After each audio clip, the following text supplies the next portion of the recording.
All Around the D with your man Billy T. All Around the D is a show all about Detroit, spotlighting interesting people, places, and things around the D.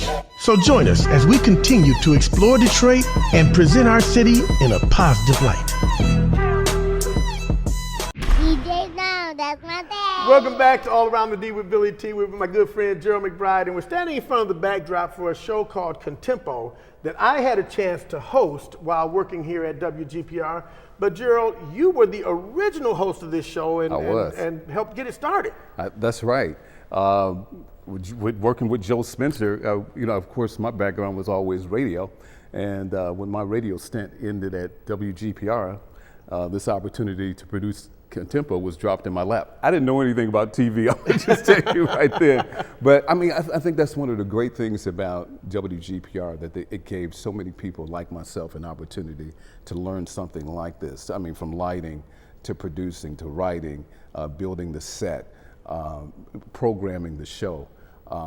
Was just such an amazing experience, which lasted about a year. But I learned so much, and I just got to thank Joe Spencer for really giving me that opportunity. Yeah, and after you left, then all the jocks actually got a chance to do it. We rotated, and I had a chance to host it. It was a great opportunity and a lot of fun. Yes. So we went from a dance show actually to a video show toward the end, which was really cool. Right. Videos were taking over at that time. Right. So, and just think, back then, you're just having an opportunity to come to work on a TV show like that every day was just so much fun. It really was. I remember some of the people that came through, Jazzy Jeff and the Fresh Prince. Yes. We talked about that. Yes.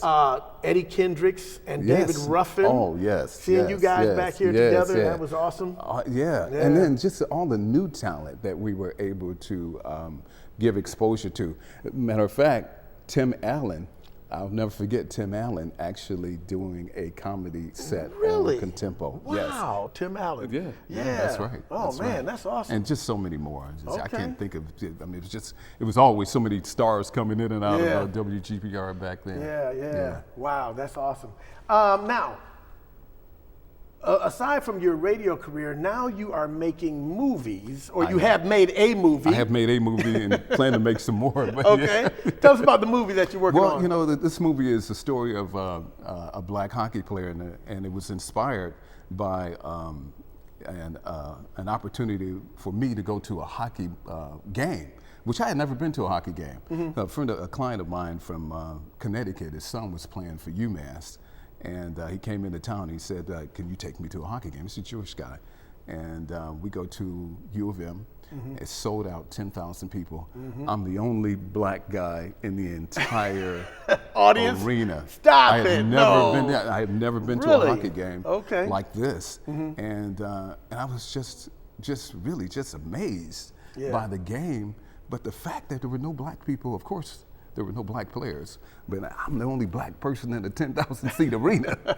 And I thought, wow, this could make an interesting story. Okay. But something was in me just to write this story. When you just get an idea that's just itching to get out of you. So I began working on the script day after day. Just whenever I had time, I would just stop and start writing the story, because I had this story in my head about this hockey player and the things that he would go through with racism, and just doing research on different hockey players and the things that they dealt with. This story just started to take life. And I probably spent about 5 or 6 years before I finally got it to a point where I could start pitching it to a few people. And I had, a few friends in Hollywood who make movies, and they were like, I think you're onto something. I think you got a good idea.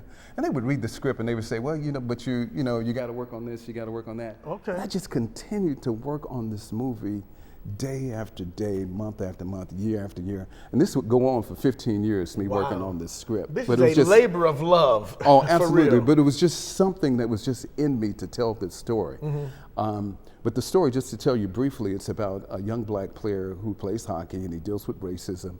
He ends up getting into a brawl on the ice. And because of his attitude against white people, he almost kills the guy on the ice in this battle, in this brawl on the ice.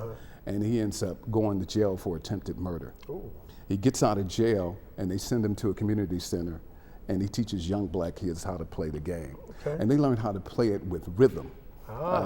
Black kids are great roller skaters. So he takes them to the roller skating rink, and he says, the same skills that you have on the roller skating rink, I want you to bring that to the hockey rink.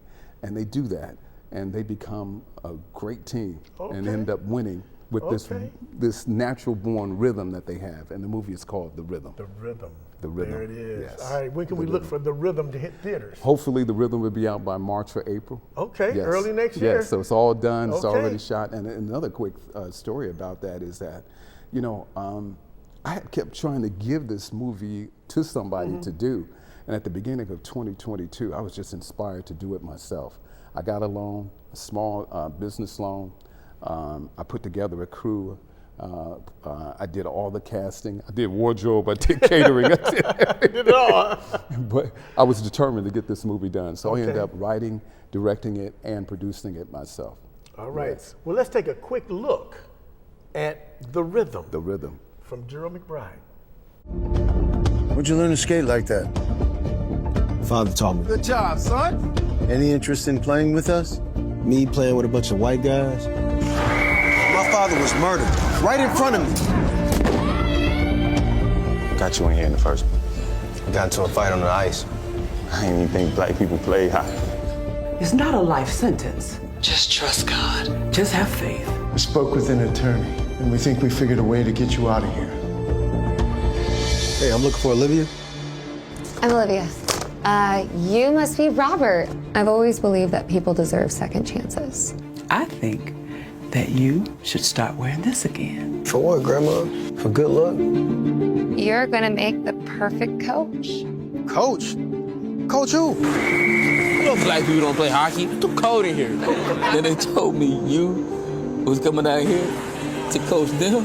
What you gonna teach them? All right, it looks great, Gerald. I'm excited about the movie. I can't wait to see it. That's a touching little clip you got there. Oh, thank you so much. I can see you put a lot of work into this. Oh, a lot of work. Still working on it. Okay, all right.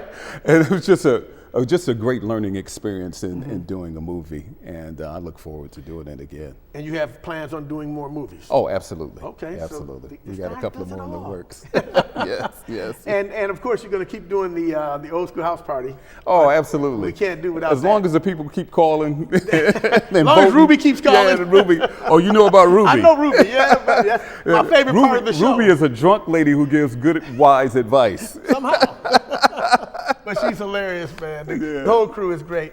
Do you have a moment in your radio history that really stands out that you look back and go, boy, that was a great moment? Or some artist that you met that just takes you to a certain point? Oh, I think, an interview that you did. I think probably the most memorable interview for me was with Stevie Wonder. Oh. And just the patience he had, the time he was willing to spend.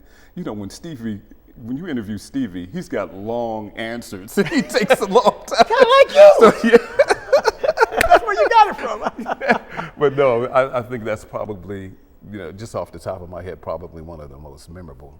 Look at Stevie. I mean, we grew up listening to Stevie. That would be a great. I would love to interview Stevie. I like to meet him. I never met Stevie. Yeah. I mean, but it's just so many. James Brown had the opportunity to spend some time with James Brown. Not that I understood everything that he was saying, but but it was great to meet. I did meet James Brown. He was cool. He was real cool. Yeah. Aretha Franklin, of course, had the opportunity to spend some time with Aretha. Okay. That was a great interview. The list just goes on. Earth, Wind, and Fire. Ron Isley. Ron Isley, spent some time with Ron Isley. Yeah, you told me about that one. Yeah. All of them were really good. Okay. Just fantastic. Some great memories. Great memories. Great memories. Yes. Well, Gerald McBride, my good friend, I want to thank you for stopping by, hanging out with us, giving us those memories, and nothing but love, brother. Yeah, you got a lot of memories in radio too. I forgot most of them. Detroit Radio Legends is our first edition. I want to thank Gerald McBride for coming down and hanging out with us all around the D with your man Billy T. Peace.